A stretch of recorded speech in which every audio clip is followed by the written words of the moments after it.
नमस्कार, स्वागत है आप सभी का डीडी न्यूज के इस विशेष सांकेतिक भाषा के बुलेटिन में। आपके साथ मैं हूं संध्या शर्मा और मेरे साथ है मेरे सहयोगी शरद मुदगल। आइए बुलेटिन की शुरुआत करते हैं हेडलाइंस के साथ। पीएम मोदी ने 62,000 करोड़ रुपए से अधिक मूल्य की विभिन्न युवा केंद्रित पहलों का किया अनावरण। उद्योग उन्मुख पाठ्यक्रमों और व्यावसायिक शिक्षा को बढ़ावा देने के लिए बिहार में जननायक कर्पूरी ठाकुर कौशल विश्वविद्यालय का किया उद्घाटन। कहा, एनडीए सरकार बिहार के नौजवानों और महिलाओं को देती है प्राथमिकता।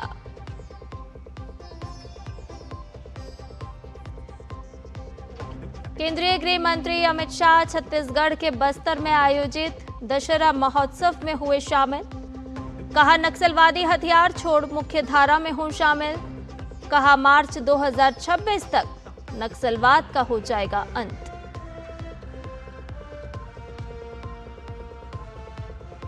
वित्त मंत्री निर्मला सीतारमण ने राष्ट्रव्यापी जागरूकता अभियान के तहत आपकी पूंजी आपका अधिकार कार्यक्रम का किया शुभारंभ। कहा, अवेयरनेस, एक्शन और एक्सेस है जरूरी। गुजरात ग्रामीण बैंक ने अनक्लेम जमा राशि के लिए कर रही है सराहनीय काम।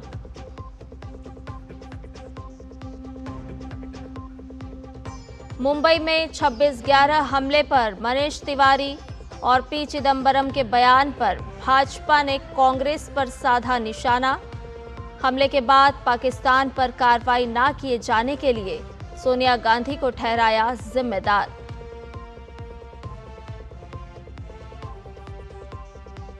और भारत ने जीता Ahmedabad cricket test match, West Indies को पारी और 140 रन से हराया। 2 मैच की सीरीज में बनाई 1-0 की बढ़त। और अब सभी खबरें विस्तार के साथ जान लेते हैं। प्रधानमंत्री नरेंद्र मोदी ने 62,000 करोड़ रुपए से अधिक मूल्य की विभिन्न युवा केंद्रित पहलों का अनावरण किया।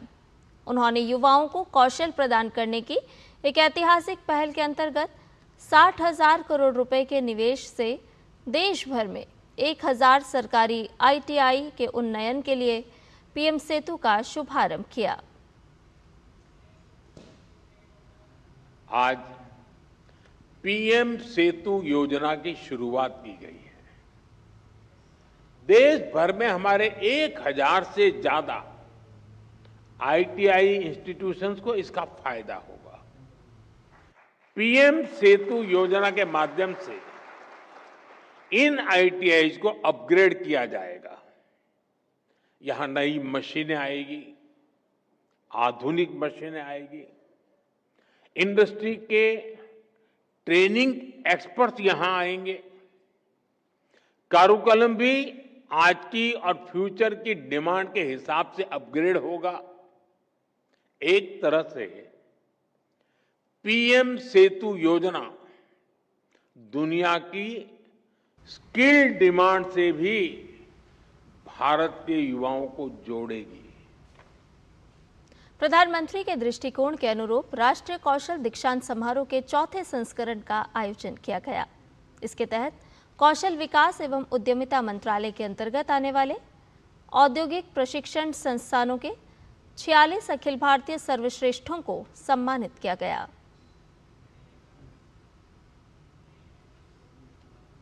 प्रधानमंत्री नरेंद्र मोदी ने बिहार की नवीनीकृत मुख्यमंत्री निश्चय स्वयं सहायता भत्ता योजना का शुभारंभ किया।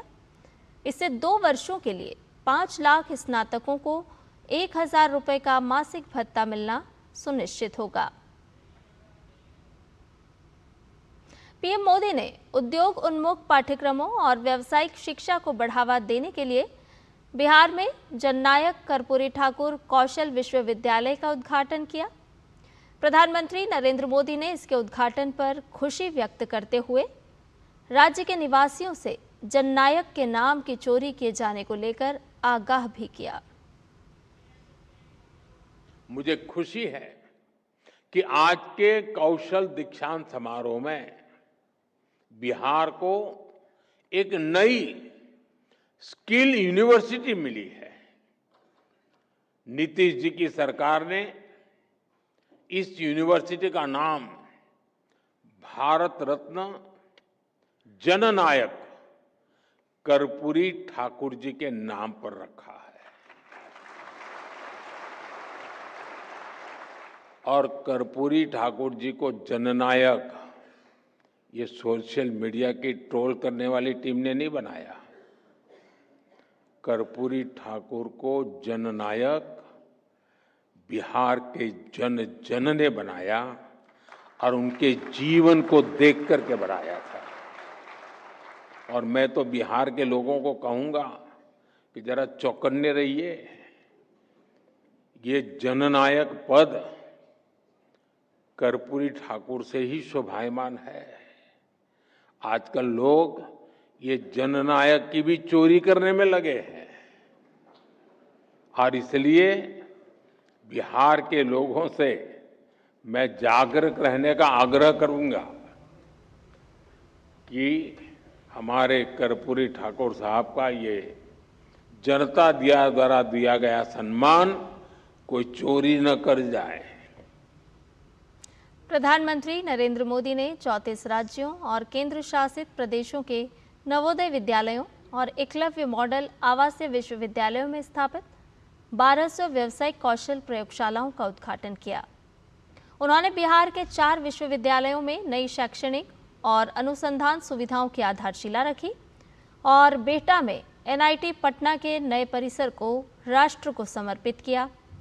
उन्होंने बिहार में पूर्व में सत्ता में रही राष्ट्रीय जनता दल पर राज्य की शिक्षा व्यवस्था को चौपट करने का आरोप लगाया। इस पीढ़ी को उतना अंदाजा नहीं होगा कि 2-2.5 दशक पहले बिहार में शिक्षा व्यवस्था किस तरह तबाह थी। ईमानदारी से न स्कूल खुलते थे, न भर्तियां होती थी। कौन माँ बाप नहीं चाहता कि उसका बच्चा यहीं पढ़े और यहीं आगे बढ़े, लेकिन मजबूरी में लाखों बच्चों को बिहार छोड़कर बनारस, दिल्ली, मुंबई जाना पड़ा। यही पलायन की असली शुरुआत थी। साथियों, जिस पेड़ की जड़ों में कीड़ा लग जाता है उसको फिर से जीवित करना बहुत बड़ा पराक्रम होता है। आरजेडी के कुशासन ने बिहार की हालत उसी पेड़ की तरह कर दी थी। सौभाग्य से बिहार के लोगों ने नीतीश जी को सरकार का दायित्व सौंपा और हम भी सभी साक्षी हैं कि कैसे एनडीए की पूरी टीम मिलकर बिगड़ी हुई व्यवस्थाओं को फिर पटरी पर लाई।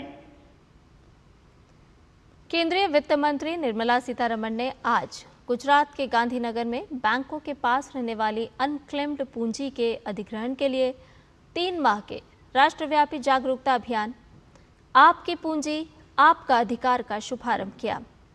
इस अभियान का उद्देश्य लोगों को बीमा claim, bank deposit, dividend, share और म्यूचुअल फंड जैसे अनक्लेम्ड फाइनेंशियल एसेट्स को प्राप्त करने में मदद करना है। कई बार जानकारी की कमी या पुराने रिकॉर्ड न होने के कारण ये पैसे अक्सर फंस जाते हैं। इस मौके पर उन्होंने कहा कि प्रधानमंत्री नरेंद्र मोदी के नेतृत्व में देश के हर नागरिक की पूंजी सुरक्षित है। भारत सरकार प्रतिबद्ध है कि नागरिकों द्वारा बचाया गया हर रुपया उनके या उनके कानूनी उत्तराधिकारियों और नामितों तक पहुंच सके। The rightful owners and claimants of those funds and hand the money over to them.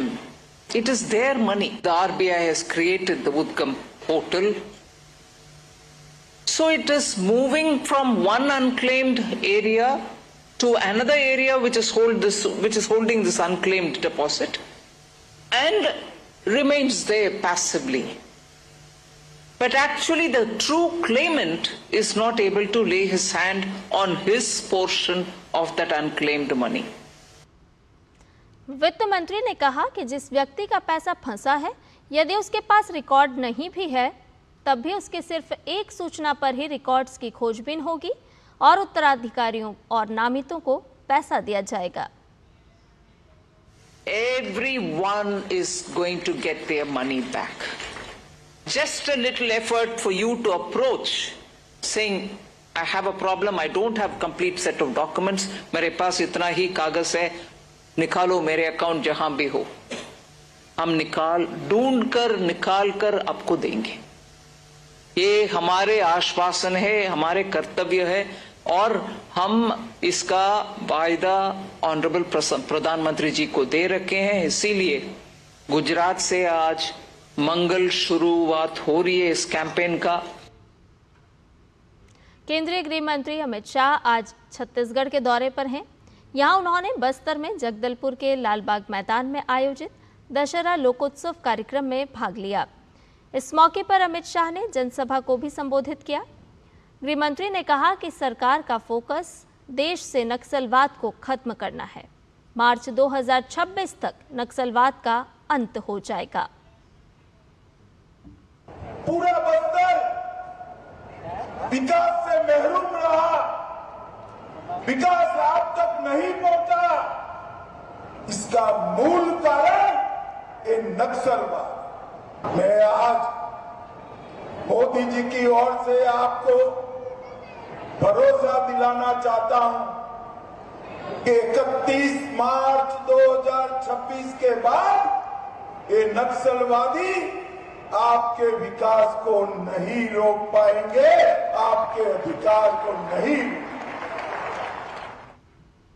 गृह मंत्री अमित शाह ने एक बार फिर से नक्सलियों को मुख्य धारा में जोड़ने के लिए आह्वान किया। उन्होंने कहा कि सरकार रास्ता भटक चुके युवाओं और अपने साथियों से अपील करती है कि वो लोग नक्सलवाद का रास्ता छोड़कर आत्मसमर्पण करें। मैं आप सभी को अपील करने की भी आया, नक्सलवाद से जो बच्चे गुमराह होकर जुड़े हैं वो आप ही के गांव के, उनको समझाइए, शस्त्र डाल दे और मुख्य धारा में आए। छत्तीसगढ़ शासन ने, हमारे मुख्यमंत्री जी ने, उप मुख्यमंत्री जी ने भारत में सबसे अच्छी सरेंडर पॉलिसी बनाई है। एक ही माह में 500 से ज्यादा लोग सरेंडर किए।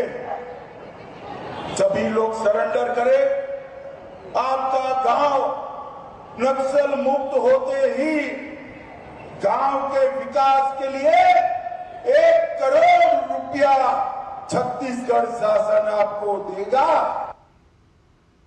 केंद्रीय गृह एवं सहकारिता मंत्री अमित शाह गोवा सरकार की माझे घर योजना व अन्य विकास कार्यों का लोकार्पण व शिलान्यास करेंगे।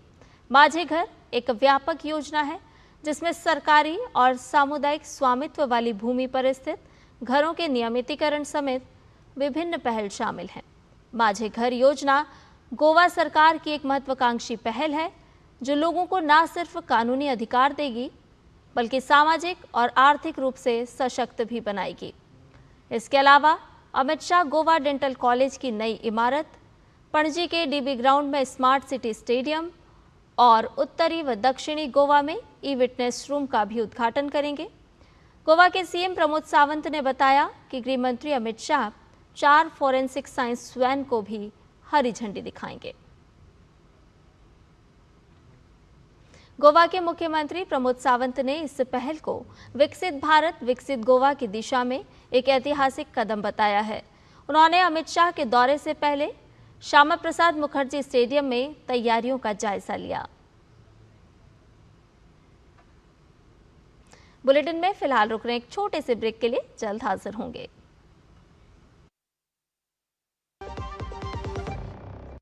जब धरती चीर कर निकलता है लोहे का पत्थर और मिलता है मोंगिया के जोश से, फिर तपता है, पिघलता है और बनता है फौलाद।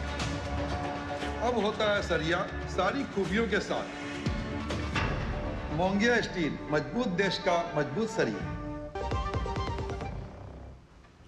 ब्रेक के बाद एक बार फिर से आपका स्वागत है। कुछ समय पहले पी चिदंबरम ने एक इंटरव्यू में कहा था कि 26/11 हमले के बाद जो निर्णय लिया गया कि पाकिस्तान पर किसी प्रकार का हमला नहीं किया जाएगा, वो विदेशी दबाव में लिया गया था। इस बात को कांग्रेस के नेता मनीष तिवारी ने भी स्वीकार किया। अब भाजपा कांग्रेस के इस बयान पर हमलावर है और भाजपा प्रवक्ता संबित पात्रा ने पलटवार करते हुए कहा है कि ये सोनिया गांधी के दबाव में लिया गया फैसला है। सोनिया गांधी ने भारत को झुकाने का काम किया था। कांग्रेस के वरिष्ठ नेता नटवर सिंह ने अपनी आत्मकथा में लिखा है कि उस समय की सरकार में अमेरिका से पूछकर ये तय किया जाता था। यह सोनिया गांधी जी का ही डिक्टेशन था कि पाकिस्तान के खिलाफ किसी प्रकार की कार्यवाही न की जाए, पाकिस्तान के खिलाफ कुछ भी गतिविधि नहीं होनी चाहिए। यह सोनिया गांधी जी का ही डिक्टेशन था।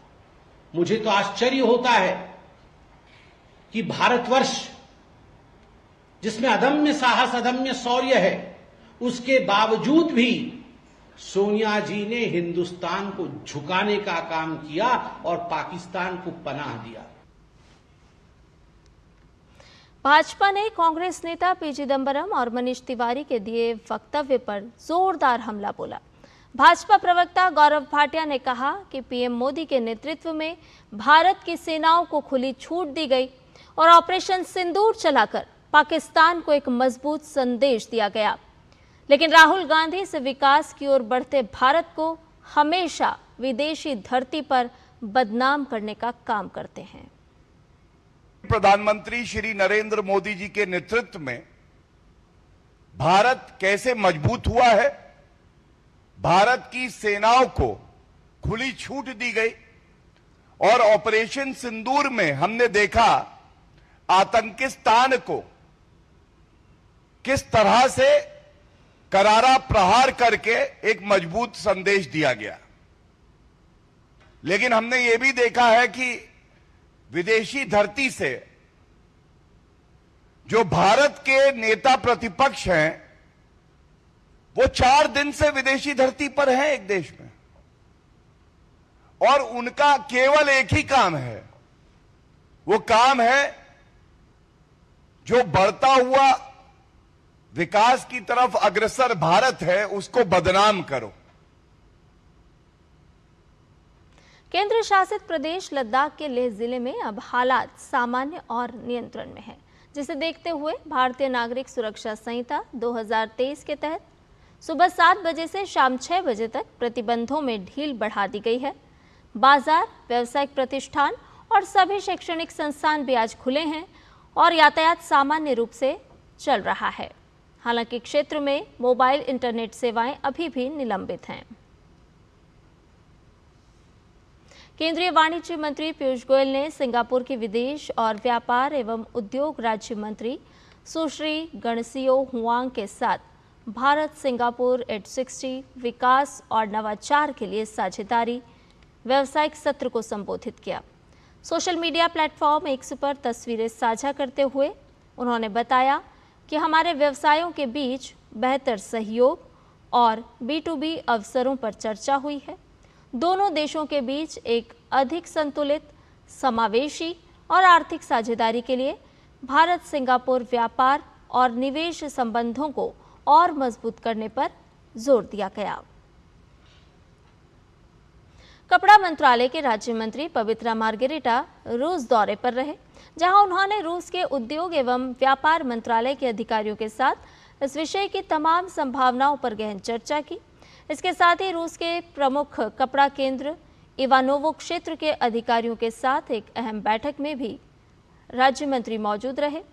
इस बैठक में कच्चे माल, जनशक्ति, शैक्षणिक सहयोग के अवसरों पर चर्चा की गई।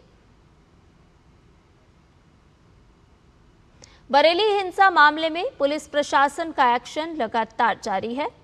अभी मौलाना तौकीर रजा के गुर्गों और रिश्तेदारों पर लगातार कार्रवाई हो रही है। इसी कड़ी में शनिवार को मौलाना के गुर्गे नफीस की गिरफ्तारी के बाद उसके रजा पैलेस नाम के बारात घर पर बुलडोजर चलाकर उसे ध्वस्त कर दिया गया। इस दौरान भारी संख्या में पुलिस फोर्स मौजूद रहा। आरोपी डॉक्टर नफीस का बारात घर वक्फ की संपत्ति पर बना था। विशेष बात यह है कि ये बारात घर पर पूर्व पीसीएस अधिकारी की नेम प्लेट लगी है, जो नफीस का बहनोई है। आपको बता दें कि 26 सितंबर को बरेली में जुमे की नमाज के बाद हुए विरोध प्रदर्शन और पथराव में नफीस शामिल था। देश भर में चल रहे स्वस्थ नारी सशक्त परिवार अभियान बड़ी सफलता के साथ पूरा हुआ। देश भर में आयोजित 18 लाख से ज्यादा स्वास्थ्य शिविरों में लगभग 10 करोड़ नागरिकों ने भाग लिया। वहीं 6.5 करोड़ से अधिक महिलाओं को इस अभियान से लाभ मिला है।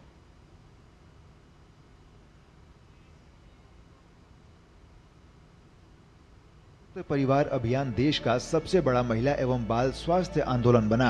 देश भर में महिलाओं और बच्चों के स्वास्थ्य को समर्पित स्वस्थ नारी सशक्त परिवार अभियान का सफल आयोजन हुआ। यह पहल स्वास्थ्य एवं परिवार कल्याण मंत्रालय और महिला एवं बाल विकास मंत्रालय के संयुक्त नेतृत्व में 17 सितंबर से 2 अक्टूबर तक आयोजित की गई। इस दौरान आयुष्मान आरोग्य मंदिरों, सामुदायिक स्वास्थ्य केंद्रों, जिला अस्पतालों, एम्स, राष्ट्रीय महत्व के संस्थानों, मेडिकल कॉलेजों और निजी संस्थानों में लाखों स्वास्थ्य शिविर आयोजित किए गए। इन शिविरों के माध्यम से न केवल बुनियादी बल्कि उन्नत स्तर की स्क्रीनिंग, डायग्नोस्टिक, काउंसलिंग और उपचार सेवाएं उपलब्ध कराई गयी। अभियान के अंतर्गत गैर संचारी रोगों, एनीमिया, क्षय रोग और सिकल सेल रोग की जांच, पहचान और उपचार किया गया। साथ ही मातृ, शिशु और किशोर स्वास्थ्य को बढ़ावा देने के लिए गर्भावस्था देखभाल, टीकाकरण, पोषण, मासिक धर्म स्वच्छता, जीवन शैली और मानसिक स्वास्थ्य जागरूकता गतिविधियां चलाई गयीं। इस अभियान के तहत देश भर में 18 लाख से अधिक स्वास्थ्य शिविर आयोजित किए गए, जिसमें लगभग 10 करोड़ नागरिकों ने हिस्सा लिया और 6.5 करोड़ से अधिक महिलाओं को लाभ मिला। अभियान के दौरान व्यापक पैमाने पर लोगों की स्वास्थ्य जांच की गई। इसमें 1.78 करोड़ से अधिक लोगों की उच्च रक्तचाप और 1.72 करोड़ लोगों की मधुमेह की जांच शामिल रही। महिलाओं के स्वास्थ्य पर विशेष ध्यान देते हुए 37 लाख से अधिक महिलाओं की स्तन कैंसर जांच, 19 लाख से अधिक की गर्भाशय ग्रीवा कैंसर जांच और 96 लाख से अधिक लोगों की मुख कैंसर जांच की गई। मातृ और शिशु स्वास्थ्य में भी अभियान ने महत्वपूर्ण योगदान दिया। 62.60 लाख से अधिक प्रसव पूर्ण जांच की गई और 1.43 करोड़ से अधिक बच्चों को जीवन रक्षक टीके प्रदान किए गए। इसके अलावा 1.51 करोड़ से अधिक नागरिकों की एनीमिया जांच, 85 लाख से अधिक की टीबी जांच और 10.23 लाख नागरिकों की सिकल सेल रोग जांच की गई। स्वास्थ्य सेवाओं को सुदृढ़ करने के लिए 2.68 लाख से अधिक निक्षय मित्रों का पंजीकरण और 4.30 लाख से अधिक रक्तदाताओं का पंजीकरण भी किया गया। साथ ही 10.69 लाख आयुष्मान पीएम जय कार्ड जारी किए गए, जिससे नागरिकों को स्वास्थ्य सुविधाओं का लाभ सीधे मिल सके। अभियान ने समुदाय को स्वस्थ जीवन शैली अपनाने के लिए भी प्रेरित किया, जिसमें मोटापा नियंत्रण, पोषण सुधार और स्वैच्छिक रक्तदान पर विशेष बल दिया गया। यह अभियान न केवल महिलाओं और बच्चों के स्वास्थ्य को सशक्त बनाने की दिशा में एक बड़ी पहल है, बल्कि यह समाज के हर वर्ग तक स्वास्थ्य सेवाओं को पहुंचाने में भी अहम भूमिका निभा रहा है। स्वस्थ नारी सशक्त परिवार अब एक जन आंदोलन के रूप में उभर चुका है, जो देश को स्वस्थ और सशक्त बनाने की दिशा में महत्वपूर्ण योगदान देगा। Nitendra Singh, DD news, Delhi. और आस्था के महापर्व छठ से पहले दिल्ली सरकार एक्शन मोड में दिख रही है।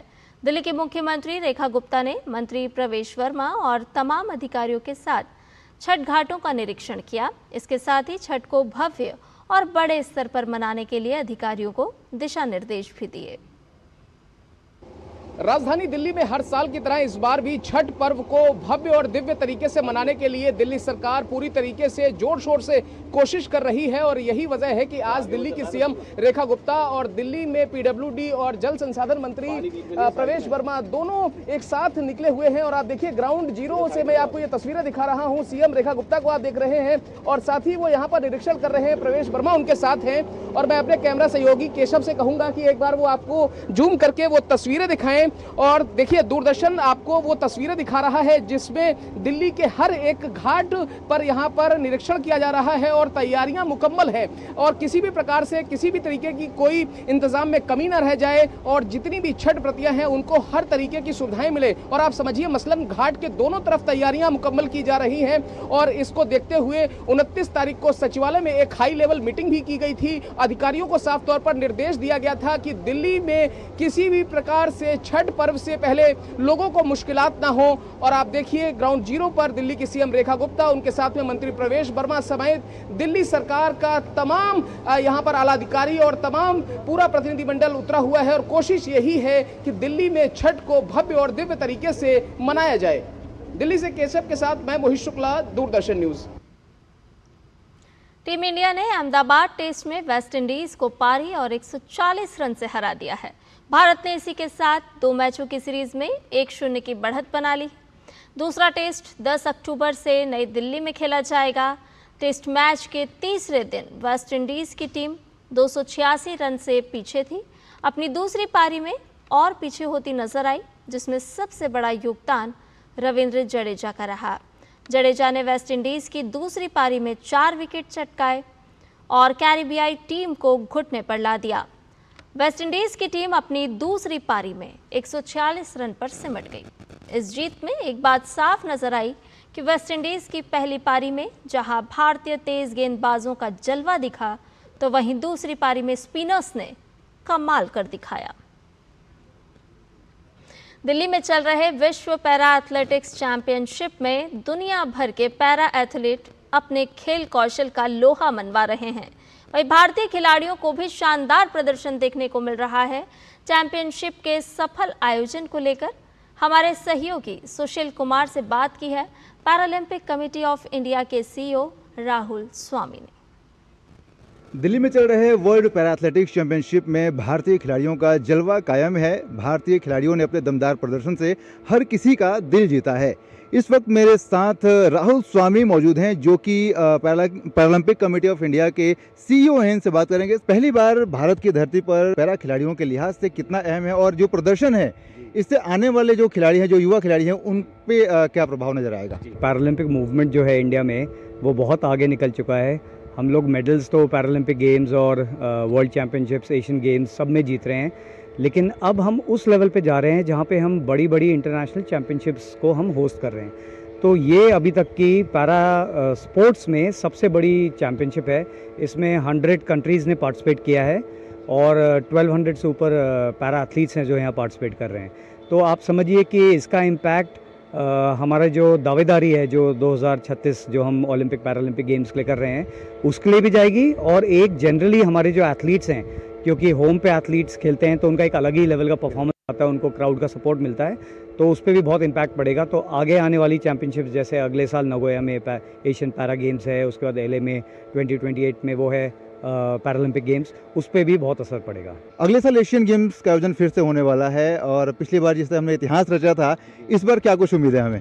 पैरालंपिक गेम्स में 2016 में 4 मेडल लिए थे, उसके बाद फिर हमने 2020 में हमने 19 लिए थे, 2024 में हमने 29 मेडल्स पे हम आ गए। उसी तरह एशियन पैरा गेम्स में हमने हांगझो में 111 मेडल लिए थे। तो अब एक्सपेक्टेशन ये है कि हम 140 तो क्रॉस करने का हम अपना टारगेट बना रहे हैं और अगले पैरालंपिक गेम्स में भी हम लोग टारगेट बना रहे हैं कि हमारा करीबन 50 के आसपास हम लोग कर पाएँ। तो बिल्कुल जैसे तो हमारे इस विशेष सांकेतिक भाषा के बुलेटिन में फिलहाल के लिए इतना ही। मुझे और मेरे सहयोगी शरद मुद्गल को दीजिए इजाजत। नमस्कार।